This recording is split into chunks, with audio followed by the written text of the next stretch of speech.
네, 경기도 고양시갑 김성혜입니다. 제가 경기도민이긴 한데 서울 시민의 안전 문제에 대해서 좀 지적을 하려고 하는데요. 시장님, 불법 하도급 자체가 임금 체불 문제도 양수하느라고 무자격 영세업자들에게 공사를 맡겨서 안전 문제까지 발생시키는 중범죄라는 점 어떻게 좀 동의하십니까?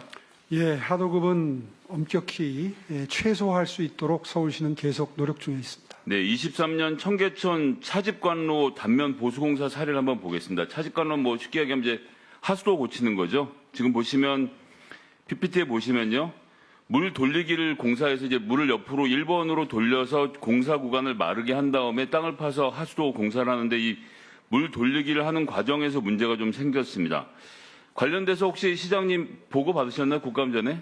예, 이 주제를 질문하신다는 말씀 듣고 자료를 받았습니다. 그 전에 알고 계셨나요? 그전에는 몰랐습니다. 네, 그러면 이게 명의도용계약이라는 점부터 한번 좀 보도록 하겠습니다. 서울시 중랑물재생센터가 발주한 공사인데 강일산업이라는 곳이 이걸 이제 수주를 했습니다. 근데 강일산업이 라니유통하고 GHI 이렇게 두 군데하고만 납품 계약을 했더라고요. 그리고 나머지는 자기들이 했으니까 다른 계약 사항은 없고. 그런데 이제 물 돌리기 이 공사가 이제 분쟁이 일어났습니다. 분쟁이 일어났는데 보시면 서울시 제출 민원 검토 문서에서 발췌한 내용을 보면 민원 사항에서 신고자의 대응전기 하모 대표가 이름이 갑자기 등장을 합니다. 대응전기가 여기 위에 계약에 안 등장하는데 왜 나오나 궁금해하실 텐데요. 일단 GHI는 이 대응전기 직원이 만든 회사라서 여기 말하는 엔진 납품 같은 걸 하는 곳이 아니고요. 라니유통은 이 하모 대표의 부인이 차린 업체라고 하는 겁니다. 그러니까 전부 다 페이퍼 컴퍼니에 가까운 성격을 띠고 있다고 하겠는데 결국 공사를 다 대응 전기가 했으니까 이 공사에 이제 대응 전기가 등장을 하는 겁니다. 자, 시장님. 이렇게 되는 건 좀 비정상적인 거겠죠? 예, 뭐 허가받지 않는 그 비정상적인 하도급 계약을 했던 걸로 보고가 돼 있습니다. 근데 이제 담당자들 얘기는요. 분쟁이 발생하기 전에 명의 도용 계약이 이루어진 걸 자체를 몰랐다 이렇게 말하는데 시장님 판단은 어떠십니까? 글쎄요, 조사를 좀 해봐야 될 것 같습니다. 그러니까 이제 조사를 해봐야 될 것 같다고 하시면 안 되는 게 왜냐하면 건설기술진흥법 54조하고 건설기술진흥법 시행령 88조에 의해서 이 불법 하도급 근절을 위한 공사장 협정 점검 대상입니다. 이 지역이. 그렇기 때문에 공사 관리 감독을 딴 데가 맡은 게 아니라 서울시설공단이 맡았거든요. 모를 수가 없죠.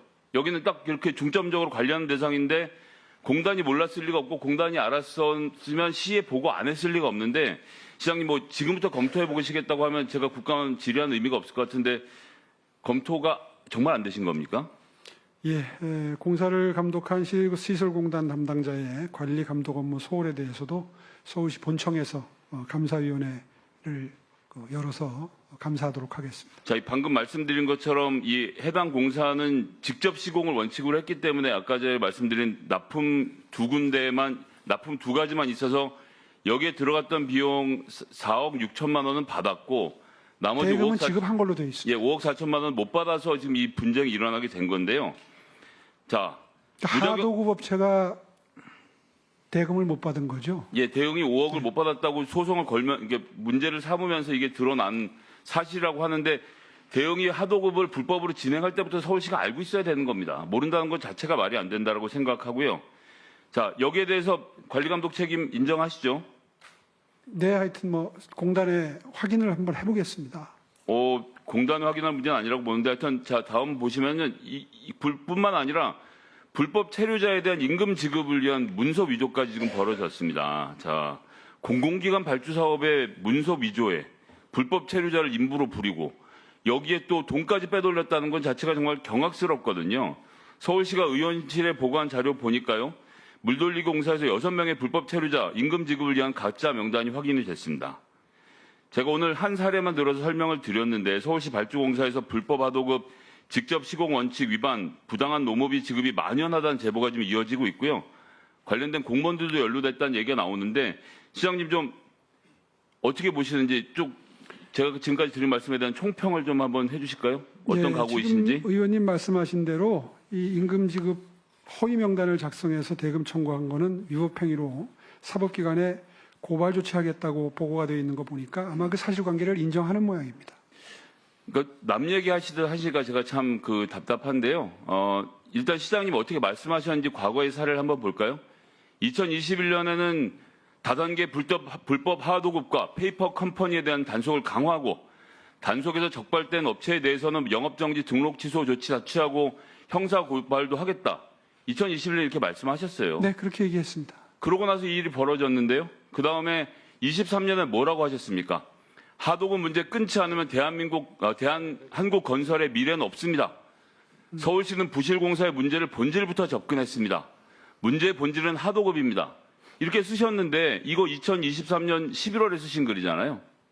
2024년에 민원 제기가 됐고 근데 민원 제기 사항에 대해서 시장님 아직도 보고를 못 받으셨는데 뭔가 좀 이상하게 돌아가고 있지 않습니까?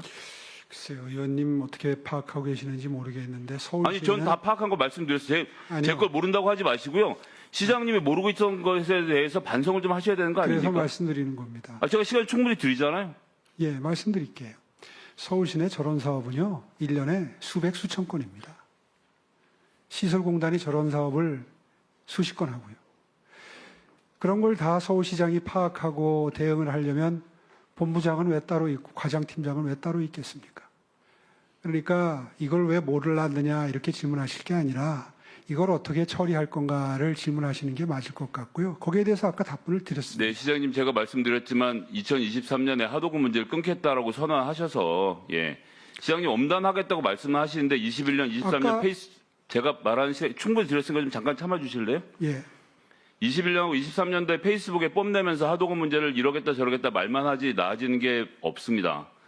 한 건 그래서 가지고 페이스북에 말씀하시죠. 대해서 강조를 했는데 시에서는 보고를 못 받고 제가 보기에는 그저 말뿐인 정치인이지 행정가로서는 점수를 좀 높이 드리기 어려운. 동의할 수 없습니다. 공사현장 전수조사하셔서 의원실로 어떻게 진행되는지 좀 보고해 주시고요. 제가 옆에서 좀 감시도 해드리고 격려도 해드리겠습니다. 동의 못 하시겠다고요? 어떤 점을 동의 못 하시는지만 들어볼까요? 수천 건 있는 공사 중에 하나를 하도급을 준 걸 발견 못했으니까 원래 하도급 근절 의지를 밝힌 것과 배치된다. 글쎄요, 시민 여러분들이 동의하실까 싶습니다. 지난 3년 동안 서울시하고 직속기관 사업소에서 발주한 공사 중에서 하도급 분쟁이 31건이 발생을 했습니다. 같다고 할 수 없고요. 모르겠다라고 넘어가신 거 어쩔 수 없죠.